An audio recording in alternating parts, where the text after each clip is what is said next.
So there are lots of people out there peddling the idea that leverage buyouts are simple, easy ways to acquire companies. I completely disagree. You shouldn't borrow money, especially not to buy businesses. They're incredibly volatile assets to have debt against, particularly very small businesses, and it actually can be really, really risky. And I've seen somebody recently, they're a competitor of mine, and they do peddle the idea that leverage buyouts are a good idea. And one of the things that they're saying is, hey, look, you can use these guys because they don't ask for personal guarantees on their debt.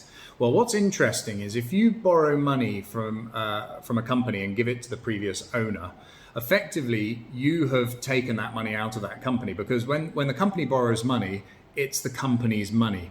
When you give it to the previous owner, you're effectively getting some benefit from the company's money. So ultimately, if that company gets into trouble, or if that company has a default on the payment, and the financial institution calls in an administrator or a liquidator, the liquidator will immediately come after you for that full amount of money. And it doesn't matter that you didn't sign a personal guarantee, you got personal benefit from the company's money. It's the same as you taking the company's money out of the company. Even though you gave it to the previous owner, you gave it to them for their shares. So you've received a benefit from that money. So it isn't just because they don't have a personal guarantee, doesn't mean you're not personally liable for it. Because if you take money out of a company, in law, you have preferred yourself as a creditor. So if there are other people that were owed money at that time and you did not pay them, but you took that money out and used it to buy the company, you have preferred yourself as a creditor. So be very, very wary. There's a bunch of people running around giving advice on how to buy companies, particularly during this economic crisis.